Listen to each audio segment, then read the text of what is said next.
For our Module 3, this is entitled Supply and Its Attributes. Okay, so before we start, let us have a short overview of the contents of the module and what it is about. So this module will discuss supply and its attributes.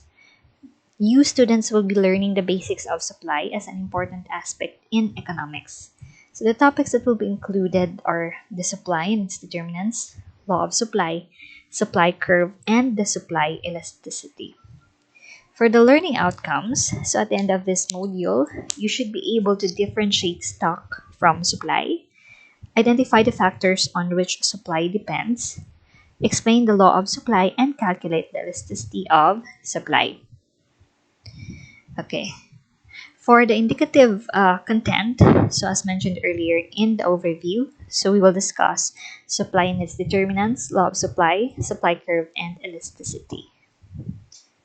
Okay, so to start with, let us have the introduction or definition of supply as well as determine.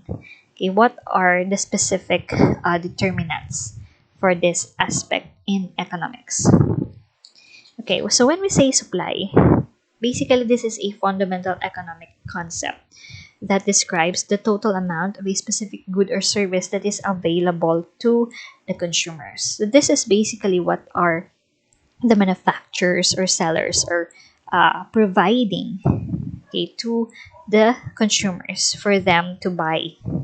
Okay, so they are the ones who are the manufacturers are the ones who are producing these goods or services being offered. Supply can also relate to the amount that is available at a specific price or the amount available across a range of prices if displayed on a graph. Okay, so again, we have learned previously in the law of supply and demand that price plays an important role also, not only in demand but also here in supply. Okay, so when we say supply, this term also refers to anything in demand that is sold in the competitive marketplace. It is mostly used to refer to the goods, services, or even labor. So whatever is being offered in the market that are being demanded by the consumer and sold, okay, by the seller. So one of the most important factors that affects, as mentioned earlier, the supply is the price. So generally, if a goods price increase, so will also the supply. Okay, because here, on the part of the seller or manufacturer, they want to gain more by selling more because the prices are higher. So this is very convenient state on the part of the sellers. That is to have higher prices.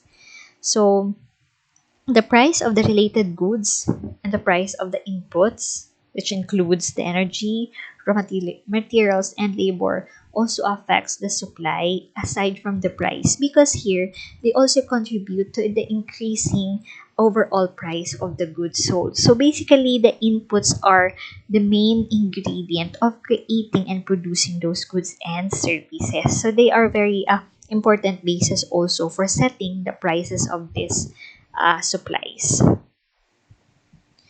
So, supply and stock are the terms used in the context of microeconomics, and many people get confused and considered it as one and the same thing. However, both supply and stock are different from each other.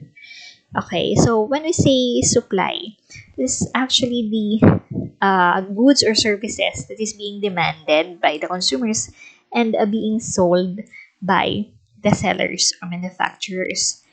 Talking about stock, when we say stock, we can also mean stock as your inventory, meaning to say what is being also sold or what is being displayed in the store or what is left in your warehouse is what we consider stock. And again, they are different with that of supply in this or in this example. So while supply refers to the quantity which the seller is prepared to sell in the market at a given price at any point of time.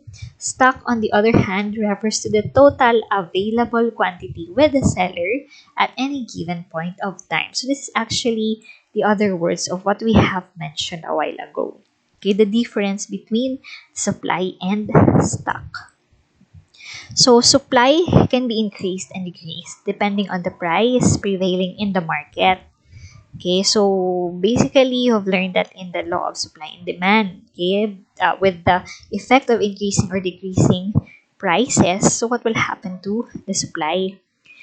So here, the stock, on the other hand, at a particular point of time is fixed and it cannot be decreased or increased because what is left in your shelf or in your warehouse is what your stock is.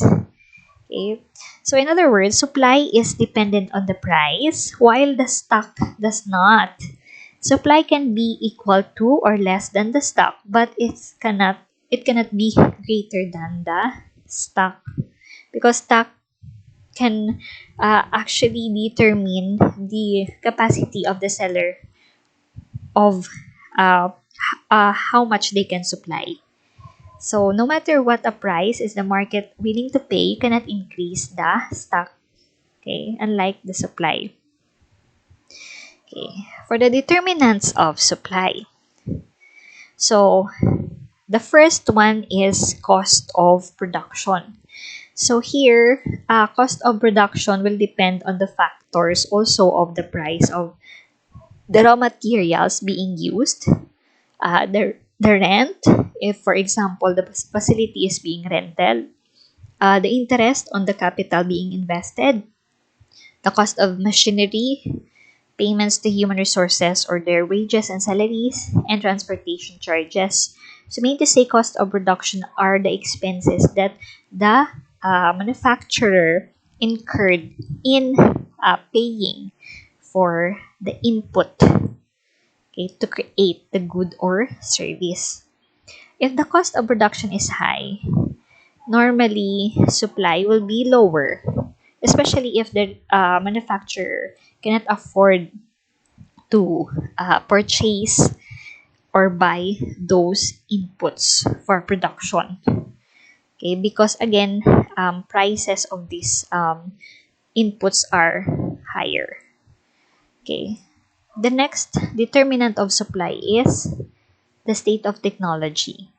So, the use of latest technology decreases the cost of production and increases the production capacity, which in turn will increase the number of supply of the goods available for the customers. So, again, in production or in the manufacturing industry, normally they are using as technology to facilitate the efficient flow of production of their goods or service, because in this case technology is considered to be an efficient way of facilitating the production, because here we can control the number of units that can be produced, the quality, the number of inputs to be used, the time of production, and so on. Unlike with the traditional production process in which we use human labor that is being affected by the state of physical state, I mean mental and other issues of the person, which can hinder the flow of production. And technology also are cheaper because the corporation will only pay for the purchase cost and the electrical cost that is being consumed to operate the technology. While in the traditional production, there are a lot of expenses that will be incurred. So that's why it is very cheap, okay, for corporations or manufacturers to use technology instead of utilizing human labor. Okay, so if this is the case, meaning to say the production flow is smooth, efficient, and fast, so it will create an increase in the number of supply of goods being produced. Another is factors outside of the economic sphere. So here, supply also depends upon the weather conditions. If there are um, uh, typhoon, flood, wars, and epidemics, pandemic, okay, or unexpected situations.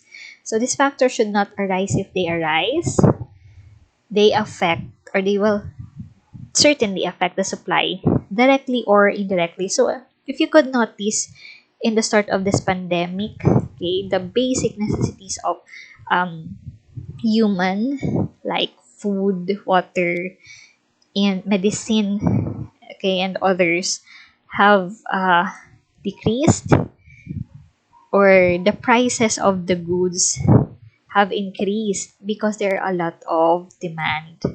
Okay, so because of what happened, basically the supply was affected, and the transportation also of those goods was affected due to typhoon, because air and water vessels cannot pass or go through their normal operations, and so on, as well as on during the lockdown.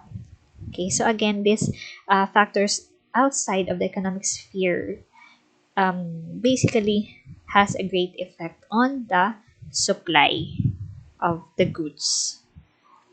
Okay, so the next is tax and subsidies. So if tax subsidy, or when we say tax subsidy, that is what we mean by lesser taxes, is given by the government. So the production cost will decrease. So if not, then the production cost will eventually rise. So again, if this is the case, depending on the situation of, or the case of a company, if they have tax subsidy or not, so it will add up to their production cost, or it will decrease. Okay, so again, it will affect also the availability of their supply, because the cost of production is now being affected by the taxes added to their products cost.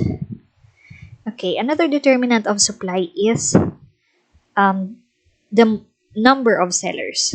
Okay, so here, the more sellers there is in the market, of course, the market supply will also increase, because there are a lot of uh, sellers who are offering those goods or services to be available in the market for the consumers. Okay. Another is expectation of future prices. So here, if producers expect future prices to be higher, they will try to hold onto their inventories and offer the products to the buyers in the future. Thus, they can capture the higher prices. So this is actually what we call hoarding, meaning to say, for example, in the case of uh, palay. Okay, so here now it is selling for a much lower amount. Those who are merchandisers who are selling or trading palay are now buying in bulk, and they are waiting for the time in which this goods will increase its value, and then if this prices will become higher, that is the time that they will sell these inventories or stock or supply, because basically, especially if they are expecting the future prices to increase. But as of today, that is, I don't think if that is possible. So farmers are selling their uh, produce for a very much lower prices, and then those who are traders will process this and turn this into a clean rice that is ready for cooking, and sell it for higher prices. Okay, but again, in this case, this is what we call hoarding. This is actually prohibited by the government, because this normally will be not very helpful for, especially for us, the consumers.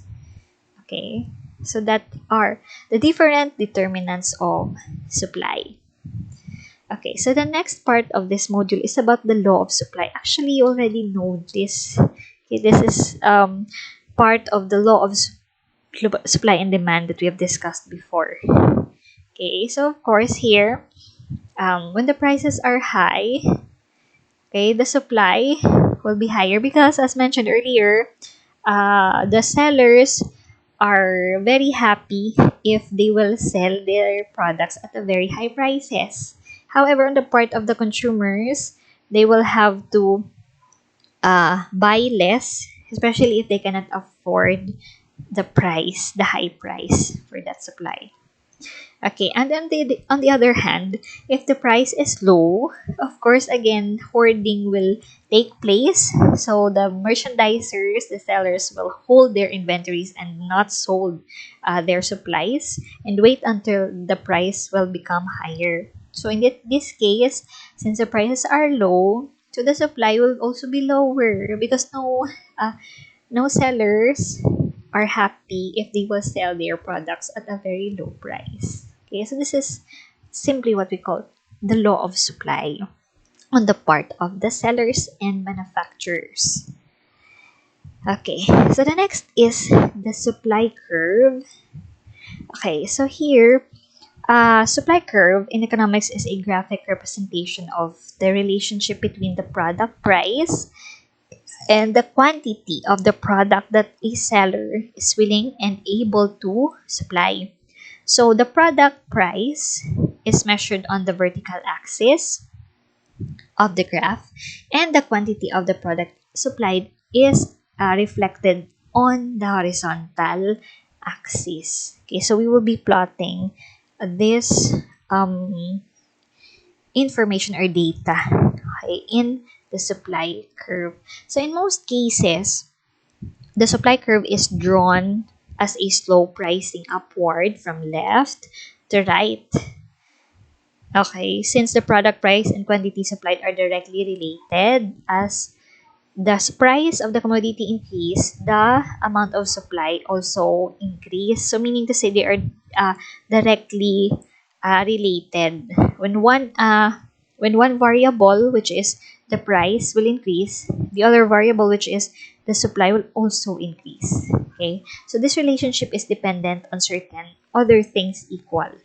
Okay, conditions remaining constant. So in these conditions, it include the number of sellers in the market, the state of technology, those which we have mentioned under the determinants of supply. So it also depends and it affects the supply. So a change in any of those conditions will also cause a shift in the supply curve and not only the price. So a shifting of the curve to the left, which corresponds when this curve will shift to the left, meaning to say there is a decrease in the quantity of the product supplied. So where there is a shift to the right, meaning there is an increase in supply. So this is the example. So this the line here is the line here, or the curve, is shifting to the right, okay, facing towards you. So mean to say the price is high and the quantity also is high. So the supply curve shifts to the right. Okay. So this is the first, or this is the example of supply curve. However, if our curve or the line will go a shift to the left, meaning to say the price goes down and the quantity also decreases. Okay, that's how the law of supply is being reflected in our supply curve. Okay, so the next is the supply elasticity. So if you can still remember in our previous module, we discussed there the demand elasticity.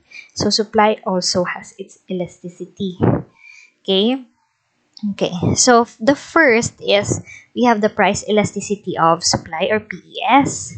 So this will measure the responsiveness to the supply of goods or services after a change in the market price. So of course, price elasticity of supply. So the determinant here is your price, market price. According to the basic economic theory, the supply of a good will increase when its price also rises, as this explained earlier in our law of supply. So conversely, the supply of a good will decrease when the price decreases. Okay, so we have here the formula on how to solve for uh, okay, so in my screen you cannot see it very clear because it's so small. Okay, so here we have the formula for price elasticity of supply. So this is equal to the percentage change in supply divided by the percentage change in price. So if you could notice, if we will compare this with the price elasticity of demand, they somewhat have the same formula. Okay, but this time we are dealing with supply. Okay, so that is our formula. Okay, so here we also have the different classification of our coefficient. Okay, so the perfect inelastic supply, this is the state where the supply is or the coefficient derived from our formula is equal to 0. Again, if the coefficient is 0, that is considered to be perfect inelastic supply. So that is, there is no change in quantity supplied when the price changes. So what are the examples of these products? Okay, of course, they include limited quantities such as land or painting from deceased artists, meaning to say if the price will change, then there is no change also in the quantity supplied because we have a fixed number of painting or amount of land that can be sold. So regardless of the price, you cannot change the supply. Okay, so that is perfect inelastic supply. Okay, so this is the supply curve reflected for or under the perfect inelastic supply. So again, quantity is still the same. That's why you could notice the line is straight. There is no change in quantity, even if the price will decrease or increase. Okay? The next is relatively inelastic supply. So what do we mean by this? If your coefficient is between 0 to 1, we consider this as relatively inelastic supply. That means to say the percentage change in quantity supplied changes by a lower percentage than the percentage of price change. Okay, so in other words, or for example, inelastic goods include nuclear power, which has a long lead time given to construct, technical know-how, and long ramp-up process plan. So this is very complicated process, okay, of producing this type of good. Okay, so meaning the percentage change in quantity supplied changes even by a lower percentage than the percentage of the price change. So this is okay depicted in this supply curve. Okay, so there is actually a change in quantity. Okay, so it does not follow if the price will be higher, the quantity will also increase. Okay, this is different because we're dealing with this different type or complex type of goods. Okay, so the next is unit elastic supply. So here, if our coefficient is equal to 1, then your supply elasticity is classified as unit elastic supply. So where quantity supplied change by the same percentage as the price change. So this is actually what we have reflected in our supply curve, meaning to say the price is directly influenced or directly related with that of the quantity. As the prices goes higher, the quantity also goes higher. So they go hand in hand. So that is again equal or classified as unit elastic when our coefficient is equal to 1. Okay. And next is relatively elastic supply. So here, a price elasticity supply that is greater than 1. So means the supply is relatively elastic where the quantity supply changes by a larger percentage than the price change. So the example of the product under relatively elastic supply is very easy to make and distribute, such as your fidget spinner. So the resources to make additional spinners are readily available, and the total cost would be minimal to run production or up or down. They can easily adjust to the demand and the price, even the price. Okay, that's why they are relatively elastic supply. Okay, so if you could notice there in our supply curve, okay, the changes in or the supply or the quantity supplied, I mean, changes by a larger percentage than the price change. Okay, so this is exactly how it would look like in our supply curve. Okay, so next is perfectly elastic supply. So here, if our price elasticity of supply is infinite, where the quantity supplied is unlimited at a given price, but no quantity can be supplied at any other price. So there are virtually no real life examples of these products or services where even a small change in the price would dissuade or disallow product makers to supply even a single product. So I don't know what example can we give for this one. But again, it's part of the supply elasticity classification. So if your PES is infinite. Okay. So this example here, so it depicts our perfectly elastic supply in any given price. No producers will be willing to supply. How is that possible? Okay, so that's all for supply elasticity and for our module number 3.